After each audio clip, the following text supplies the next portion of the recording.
In a lumberyard on the south side of Memphis, a black man in his early 50s stood in front of a storage shed that looked like it had already given up. The plywood siding had warped away from the frame in three places. The roof sagged in the middle, where a branch had fallen on it during a storm 2 winters ago, and nobody had bothered to move it. The door hung on one hinge. A puddle of standing water sat inside, near the back wall, where the floor had started to rot through. The shed was 8 feet wide and 12 feet long.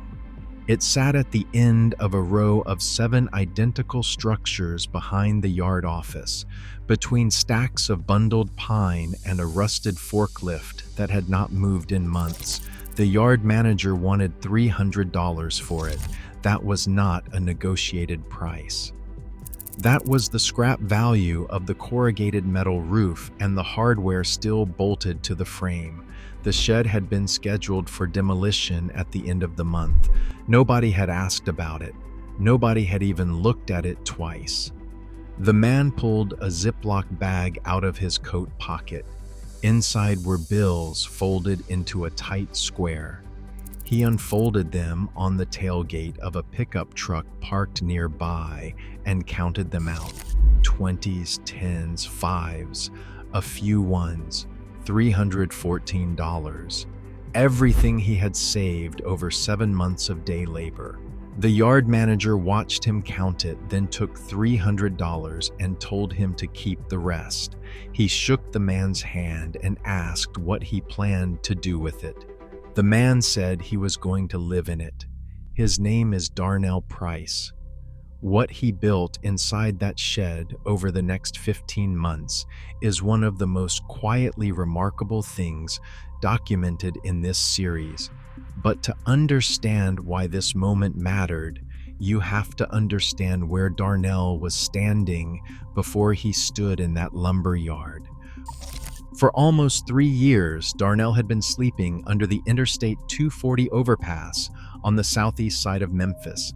He had a canvas tarp, a foam camping pad he found behind a sporting goods store, and a backpack with 2 changes of clothes, a Bible his mother had given him when he was 17, and a small leather case containing his finished carpentry tools, a dovetail saw, a set of chisels, a block plane, and a marking gauge.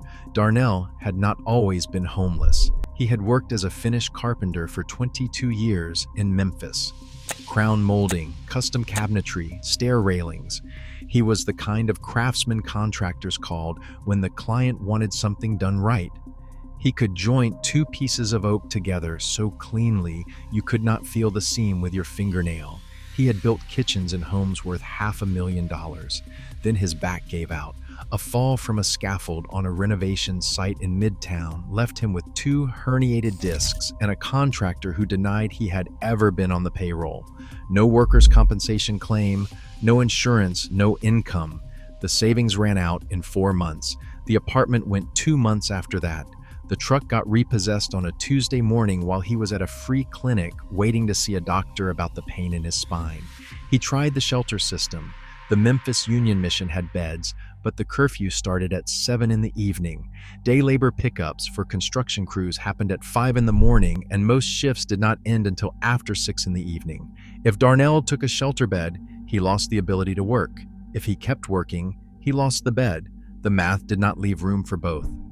Nobody had built a system for what happens when the official answers run out.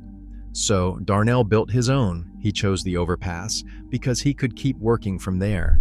Every morning before sunrise, Darnell walked to the day labor corner on Lamar Avenue.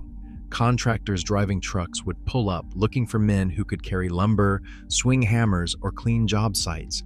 Some days he got picked. Some days he stood there until noon and walked back with nothing. On the days he worked, he saved every dollar that did not go to food. He kept the money in that Ziploc bag taped to the inside of his sleeping bag. He rotated the hiding spot every few days because under an overpass, nothing stays hidden for long. He never told anyone what he was saving for.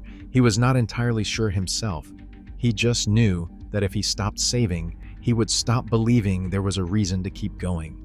That Ziploc bag is what he counted out on the tailgate of the pickup truck. The first night Darnell slept in the shed, he did not have a working door. He did not have light. He did not have a floor that could hold his weight in the back third of the structure.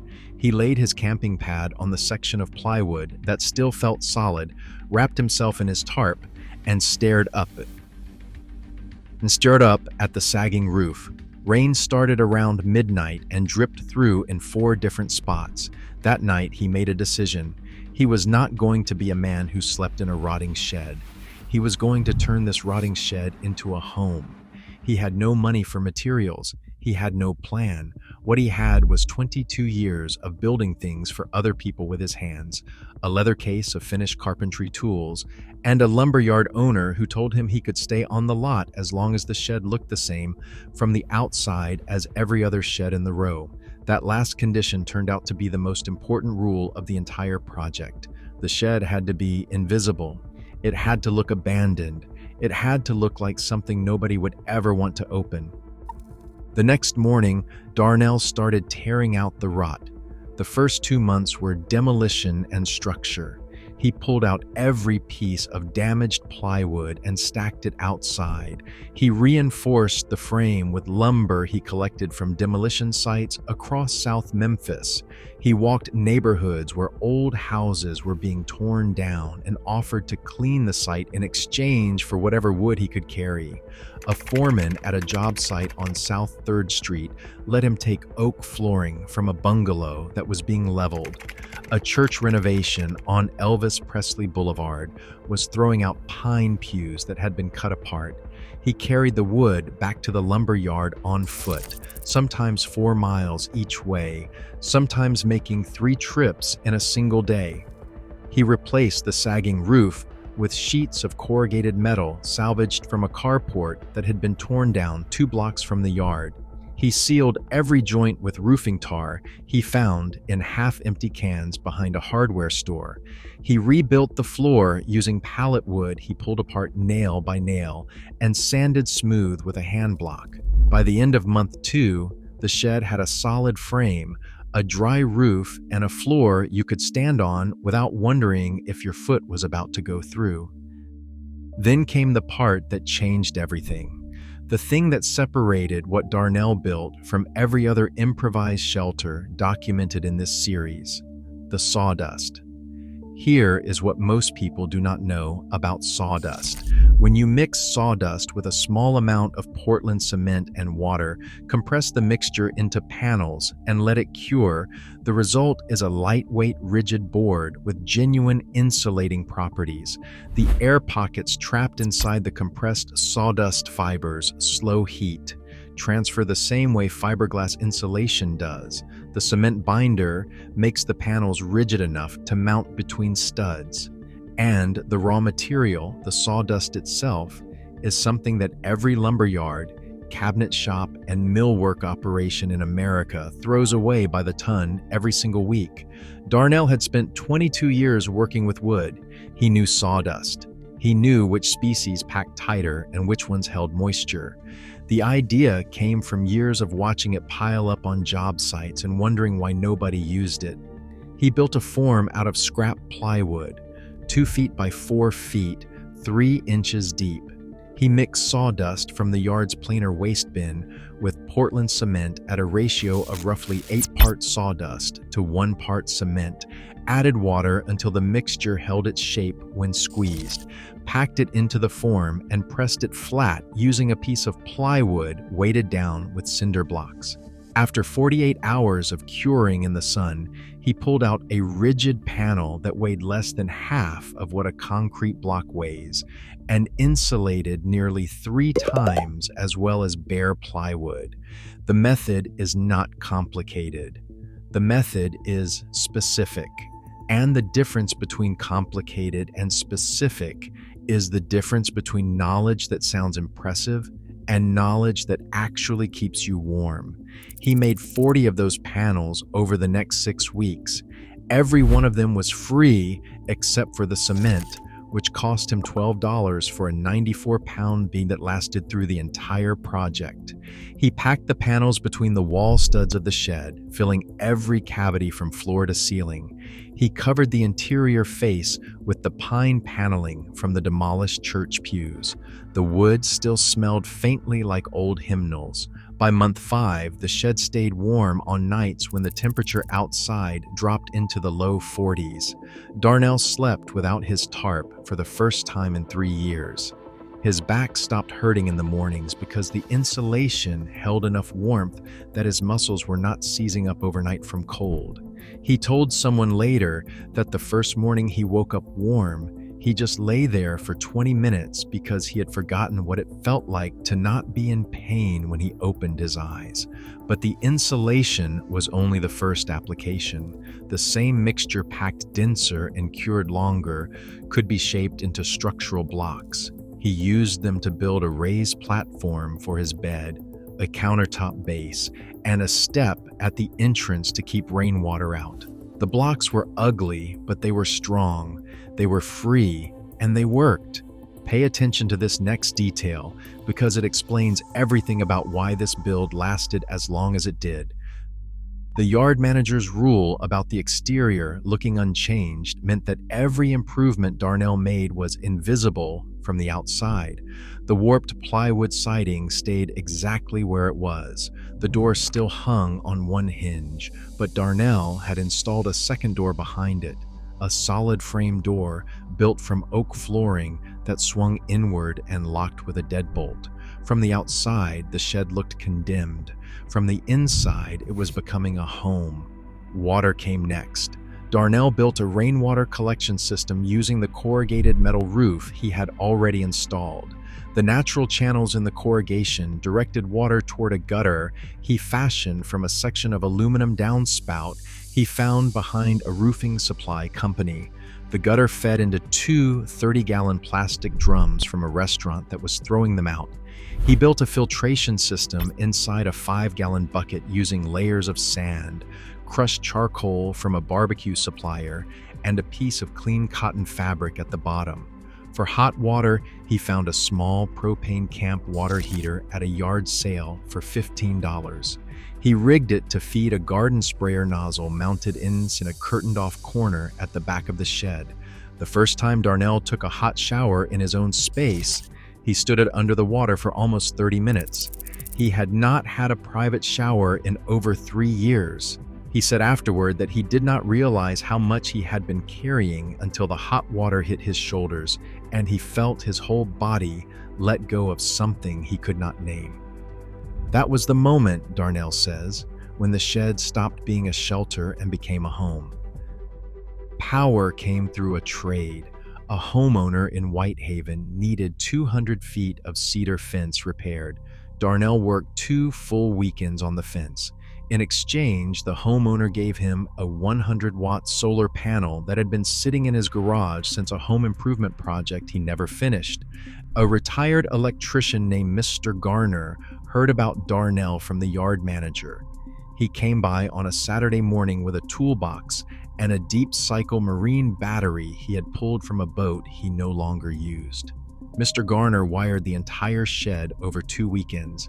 A single LED light strip across the ceiling, 2 outlets, and a connection for a small used mini fridge that a woman from a Baptist church on Parkway Avenue donated after hearing about Darnell from her pastor. Mr. Garner would not take money. He said his wife had passed the year before, and he had been looking for a reason to pick up his tools again. He came back the following Saturday with a thermos of coffee and asked Darnell if he wanted help building a proper kitchen shelf. He kept coming back for months. The community arrived in pieces after that. The church group brought groceries every Friday. A carpenter Darnell had worked with years ago brought cabinet hardware that Darnell used to build proper storage inside the shed. A woman who ran a thrift store on Summer Avenue gave him a set of dishes, a cast iron skillet, and a quilt her grandmother had made that she said she wanted someone to actually use instead of keeping folded in a closet. By month 9, Darnell had a kitchen. A two-burner propane camp stove sat on a countertop he had built from reclaimed butcher block, sanded and oiled until it looked like it belonged in a restaurant. Open shelving held his plates and a coffee mug with a chipped handle. By month 12, he had a reading corner, a chair he reupholstered with fabric from the thrift store, a small shelf holding library books and a worn Bible, a battery-powered lamp that cast warm yellow light across the pine walls in the evening. By month 15, the shed was finished. From the outside, it still looked exactly like every other storage structure on the lot. Warped plywood, one-hinge door, faded and forgettable. Nobody walking past would look twice. The delivery drivers who came 5 days a week did not know. Even the workers who parked 30 feet away every morning had no idea anyone was living inside it. From the inside, it was a 96-square-foot home with insulated walls, a locking door, a kitchen, a bed, running water, solar electricity, and a man who had built every inch of it with tools he carried in a leather case through 3 years of sleeping under a highway. The local news in Memphis picked up the story almost by accident. A reporter was producing a segment about housing costs in Shelby County. Someone at a community center mentioned a man who had built a home out of sawdust inside a lumberyard shed. She drove out expecting to spend 20 minutes. She spent 4 hours. Darnell made her coffee on his camp stove in a percolator he had bought for 50 cents at a garage sale. He showed her the sawdust panels. He showed her the joints in his oak flooring and asked her to run her finger across the seam. The story aired on a Wednesday evening. By Friday morning, it had been shared more than 1 million times. A building materials company in Nashville offered him a full-time position. A nonprofit in Atlanta wanted him to consult on affordable housing. A university engineering department asked if they could test his sawdust panels for thermal conductivity in a lab. Darnell turned down the job in Nashville. He said he was not done in Memphis. Everything I just showed you, the sawdust panels for $12, the rainwater filtration in a 5-gallon bucket, the double-door stealth system, the solar panel traded for fence work, that is one man's build in one city for one specific situation. But the methods underneath, the cold survival systems, the stealth protocols, the way you manage food and power and a mental clarity when everything official has already failed you, those are universal. They work in a van in Minneapolis. They work in a sedan in a parking lot at 2 in the morning. I spent over a year documenting all of them, and they would never fit in 100 videos. They became a 65-page field manual called the Veteran's Blueprint. Link is in the description. But stay with me, because what Darnell did after the news story aired is the part that matters most. He started teaching. Every Saturday morning on the back lot of that same lumberyard, Darnell set up a folding table and showed anyone who came how to build sawdust cement panels. He taught them the mixture ratio. He taught them how to build the compression form. He taught them which types of sawdust worked best and which ones to avoid because they held too much moisture. He taught them how to frame a wall cavity, how to seal a roof joint, and how to build a filtration system from a 5-gallon bucket. He brought coffee. He brought patience. He never charged $1. In the first year of those workshops, 2 other homeless men in Memphis started their own shed conversions using the sawdust panel method. Darnell helped both of them personally. He gave them tools when they needed them. He showed up on weekends to help with the heavy framing. He introduced them to Mr. Garner, who wired their builds the same way he had wired Darnell's. One of those men is now living in his own converted shed on a lot behind an auto repair shop. The other is still building, slowly, the same way Darnell did, one weekend at a time. Darnell still lives in the shed he bought for $300. He sleeps on the same mattress. He reads by the same battery lamp. His mother's Bible sits on the same shelf. The sawdust panels he pressed by hand are still in the walls, still holding warmth on cold nights, still doing exactly what he built them to do. Someone asked him recently if he ever thinks about the man who used to sleep under the Interstate 240 overpass, the man with the canvas tarp and the leather tool case and the Ziploc bag of crumpled bills. Darnell said he thinks about him every single day. He said that man was not weaker than him. He said that man had the same hands, the same knowledge, and the same heart. The only thing that man was missing was a place to use them, a $300 place. Darnell says the shed did not save him. He saved himself. But the shed, that warped, rotting, scheduled to be demolished storage structure at the back of a Memphis lumberyard, gave him somewhere to start. And sometimes somewhere to start is everything. If you are the kind of person who believes that the people this country asked the most of deserve better than a wait list and a curfew, you already know what to do next. Next week, I am telling the story of a woman in Minneapolis who survived an entire winter in a sedan using a cold system that cost her $11 and outperformed every sleeping bag the outdoor industry sells for $300. The specific layering method she used is something I have never seen documented anywhere else, and I'm going to walk you through exactly how she built it. Subscribe so you do not miss that one. The video on screen right now goes deeper into a completely different build. Click it and keep going.